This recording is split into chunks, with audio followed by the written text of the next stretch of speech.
இந்த உடம்பிலிருந்து வெளியே இருக்கிற ஆத்மா என்பது உடனடியாக பித்ருலோகத்துக்கு போகும். பித்ருலோகம்ன்றது என்ன? எத்தீரியல் வேர்ல்டுன்னுவாங்க. அங்கே இறந்து போனால் நம்முடைய மூதாதையர்கள் அவங்கெல்லாம் கூட அங்கே தான் இருப்பாங்க. நீ ஒரு குறிப்பிட்ட தசையில் இறந்தியானா உடனே பிறக்க மாட்டேன். நீ செய்திருக்கிற பாவ புண்ணியங்கள் இந்த பிறவியில் இந்த உடலை வைத்து கொண்டு நீ செய்த பாவத்துக்கும் புண்ணியத்துக்கு ஏற்ற மாதிரி உனக்கு ஒரு நியூ ப்ரோக்ராம் க்ரியேட் பண்ணுவாங்க. நீ அடுத்த தடவை உலகத்தில் பிறக்கிற போது வசதியாக இருக்கணுமா, வசதியாக இருக்கணுமா, வியாதியாக இருக்கணுமா இல்லையா, இப்படிப்பட்ட பல அனுபவங்களை உனக்கு கொடுக்கறதுக்காக ஒரு நியூ ப்ரோக்ராம் பண்ணுவாங்க. அந்த ப்ரோக்ராம் எப்படி நீ அனுபவிப்பேன்னா உன்னுடைய உடம்புல இருக்கிற 9 ஓட்டை வழியாக அனுபவிப்ப.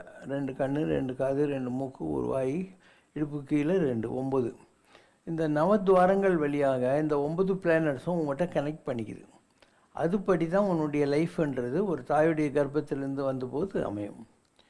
உனக்கு கஷ்டப்பட வேண்டிய மாதிரி தலையெழுத்து இருக்குன்னா நீ ஒரு புதன் தசை முடிஞ்ச உடனே கேது தசையில் பிறந்துடுவேன்.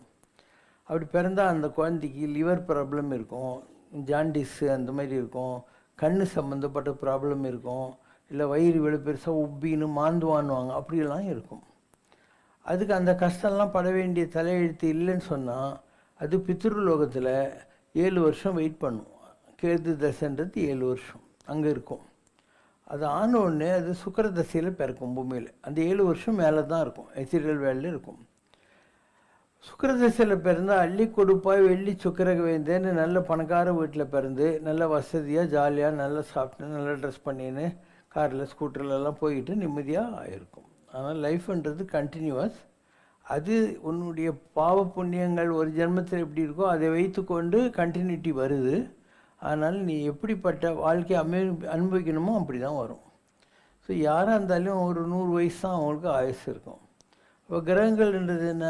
முதல்ல கேது தசை 7 வருஷம், அதுக்கடுத்து சுக்கர தசை 20 வருஷம், சூரியன் 6, சந்திரன் 10, செவ்வாய் 7, ராகு 18, குரு 16, சேட்டன் 19, அதுக்கப்புறம் புதன் 17.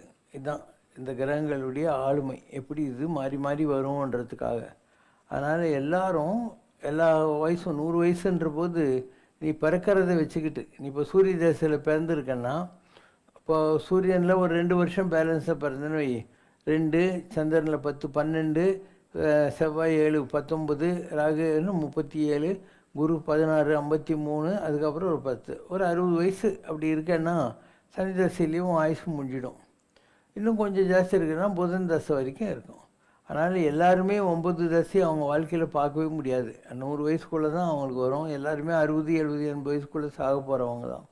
அதனால் இது எல்லாமே ஏற்கனவே நிர்ணயமாக இருக்கிற விஷயம். இதை ஒன்றாலும் மாற்ற முடியாது. முன்னர் நமது சீனால் பிறந்தோம் இல்லை, முதல் இடை கடைன்னு வசத்தில் இல்லை. நம்ம பிறக்கிற போதே 9 ஓட்டையும் இருக்குது. அது வழியாக அந்த 9 கிரகங்கள் நம்மளை கனெக்ட் பண்ணிக்குது. இப்போது நீ ஒரு செல்ஃபோன் வாங்குகிற, போய் பிஎஸ்என்எல் ஏதோ ஒரு கனெக்ஷன் வாங்குகிற, அப்போ இருந்தாலும் அந்த கனெக்ஷன் ஆரம்பிக்குது. அப்போ கனெக்ஷன் நம்ம உடம்புக்கு வந்த உடனே அந்த சிஸ்டத்தில் நம்முடைய உடம்பு இயங்க ஆரம்பிச்சிடுது. அதனால் யாராக இருந்தாலும் இந்த உலகத்தில் நல்லது கெட்டதை இந்த முற்பிறவிகளுடைய வாசனைகளுக்கு ஏற்ற மாதிரி அனுபவிச்சுட்டு திருப்பியும் எண்ணங்களே இல்லாத நிலைக்கு போகிற வரைக்கும் திருப்பி மேலே போயிட்டு வந்துன்னு இருக்கணும். இங்கேருந்து ஒவ்வொரு தடவையும் நீ கணக்கை முடிக்கலைன்னு வை, பித்ருலோகத்துக்கு போயிட்டு திருப்பி வரணும். யார் கணக்கு முடிச்சிட்டாங்களோ, கணக்கு முடிக்கிறதுனா என்ன? எந்த ஆசையும் வளர்த்துக்கவே கூடாது. இப்போது உனக்கு 10,000 ரூபாய் கடங்குது. 10,000 ரூபாய் கடன் கழிச்சிட்டேன்னா உனக்கு கடன் இல்லை. நீ புது கடன் வாங்கக்கூடாது. அந்த மாதிரி உனக்கு போன ஜென்மத்தில் கர்மா இருந்துச்சு. அந்த கர்மாவை இந்த பிறவியில் நீ முடிச்சுட்ட, புதுசாக கர்மா சேர்த்துக்கக்கூடாது. அந்த மாதிரி முடியுமா? ஜனங்க புதுசாக இன்னும் ஆசைகளை சேர்த்துக்கிறாங்க இல்லையா? அதனால் இப்படி தான் இந்த சைக்கிள்ன்றது இருந்துக்கிட்டே இருக்கும். ஸோ எல்லா என்னை மறந்தன்னா எந்த எண்ணங்களும் இல்லாத ஒரு வாசா முகோச்சரத்தை அடைந்தால் அடுத்த பிறவி வரவே வராது.